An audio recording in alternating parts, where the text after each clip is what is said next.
म्हाड्डोळच्या बाल कलाकारांनी मंगळारा दिवचल म्हालांतल्या नारव्यां सादर केल्लो गोवण कालो बरोच रगलो।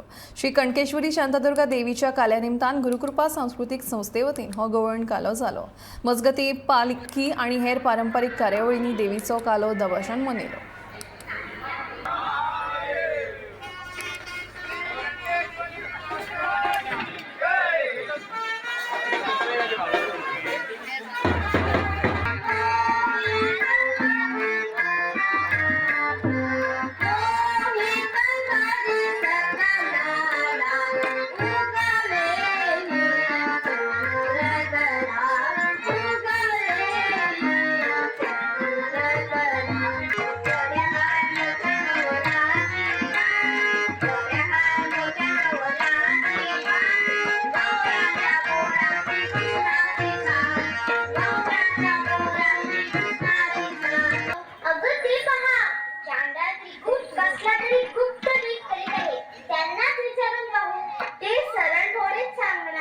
मूर्खाचे मात्र पण विचार